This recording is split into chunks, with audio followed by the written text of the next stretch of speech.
ಇಷ್ಟೆಲ್ಲ ಮಾಡು ಅಂತ ನಮ್ಮಮ್ಮ ಹೇಳ್ಕೊಟ್ಟು ದಯವಿಟ್ಟು ನನ್ನ ತಪ್ಪಾಗಿದೆ ಕ್ಷಮಿಸಿ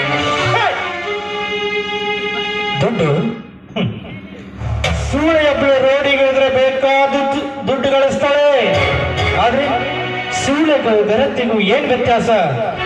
ಸೂಳೆಯ ಪಟ್ಟಕ್ಕೂ ಗರತಿಯ ಪಟ್ಟಕ್ಕೂ ಅಜಗಜಾಂತರ ವ್ಯತ್ಯಾಸವಿದೆ. ನಿನಗೆ ದುಡ್ಡೇ ಮುಖ್ಯ ಆಗಿದ್ರೆ ನಾನು ಎಷ್ಟು ಬೇಕೋ ಅಷ್ಟು ದುಡ್ಡು ಕೊಡ್ತಿದ್ದೆ. ನೀನು ಯಾವನ್ ಬೇಕೋ ಜೊತೆ ಹೋಗಬೇಕಾಗಿತ್ತು. ಆದ್ರೆ ನನ್ಗ್ಯಾಕೆ ಮೋಸ ಮಾಡಿದೆ? ಕೊಡು, ನಾ ಕಟ್ಟಿದ ಕೊರಳ ಮಾಂಗಲ್ಯ ಕಿತ್ತಿಕೊಡು.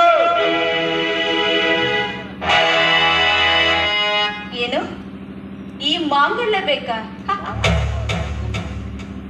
ನೀನೇನಾದ್ರೂ ಈ ಜರದ ಮುಂದೆ ತಾಳಿ ಕಟ್ಟಿ ನಿನ್ನ ಮನೆ ತುಂಬಿಸ್ಕೊಂಡಿದ್ಯಾ? ಇಲ್ವಲ್ಲ, ರಿಜಿಸ್ಟ್ರಿ ಕರ್ಕೊಂಡು ಹೋಗಿ ಆರ ಬದಲಿಸ್ಕೊಂಡು ಬಂದಿಯಾ? ಈ ಕರಿಮಣಿ ಮಾಲೀಕ ನೀನಲ್ಲ. ಈ ಕರಿಮಣಿ ಮಾಲೀಕ ನೀನಲ್ಲ. ಹೌದು, ಧರ್ಮೇಚ ಆರ್ತೆಚ ನಾತೇಚ ಕಾಮೇಚೆಂದು ಸಪ್ತಪದಿ ತಿಳಿದು ಮಾಂಗಲ್ಯಂ ತಂತು ನಾನೇನ ಮನಜೀವನ ಹೇತುನ ಎಂಬ ಮಂತ್ರದ ಸಾಕ್ಷಿಯಾಗಿ ಗುರು ಹಿರಿಯರ ಸಮ್ಮುಖದಲ್ಲಿ ನಾನಿನಿಗೆ ತಾಳಿ ಕಟ್ಟಿದ್ರೆ ಆ ಕರಿಮಣಿಯ ಮಾಲೀಕ ನಾನಾಗ್ತಾ ಇದ್ದೆ. ಆದ್ರೆ ನಾನೇನ್ ಮಾಡಿದೆ? ನಿನ್ನ ಅಂಗ ಸೌಂದರ್ಯಕ್ಕೆ ಬೆರಗಾಗಿ, ನಿನ್ನ ಬಣ್ಣದ ಮಾತಿಗೆ ಮರುಳಾಗಿ ರಿಜಿಸ್ಟರ್ ಆಫೀಸ್ನಲ್ಲಿ ಹೋಗಿ ಹಾರ ಬದಲಿಸಿಕೊಂಡು ಮದುವೆಯಾದೆ.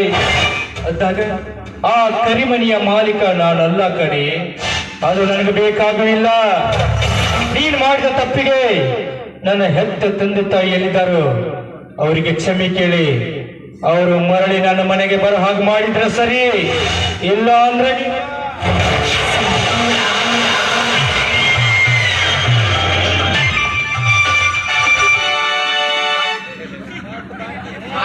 ತಗೊಂಡ್ ಹೊಡೆದಿದ್ದೆ ಅಂದ್ರೆ ನಿನ್ ಬಾಳೆ ಹಿಂಗ್ಯಾಕಿರ್ತಾವ ಹೊಡಿಬೇಕಂದ್ರ ಸುದ್ದಾಗಿರ್ತಾವ. ಅಲ್ಲಿಗೆ ಕೊಟ್ಬಿಡ್ತೀರಿ, ಹಿಂಗ್ ಮಾಡ್ಕೊತಾರ. ಬೇಡ್ರಿಪ್ಪ, ನಿಮಗೂ ಇದು ನೀತಿ ಪಾಠ.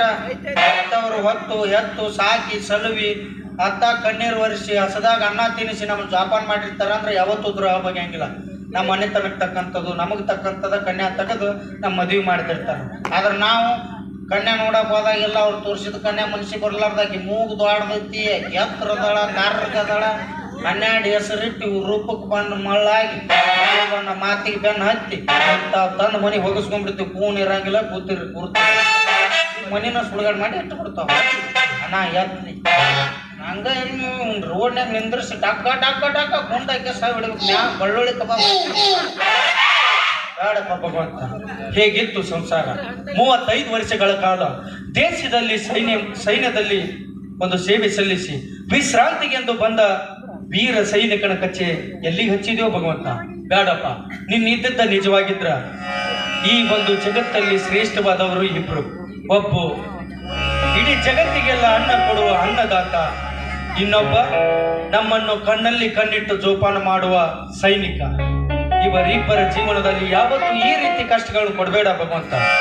ನೀನಿದ್ದೇ ನಿಜವಾಗಿದ್ರೆ ಅವರ ಮೊದಲಿನಂತೆ ಅವರ ಸಂಸಾರ ಒಂದಾಗಿ ಹಾಲು ಜೇನಿನಂತೆ ಒಂದಾದ್ರೆ ಅಷ್ಟೇ ಸಾಕು. ಎಲ್ಲಿ ಹಸ್ತಾನೋ ಆ ಭಗವಂತ ನೋಡೋಣ.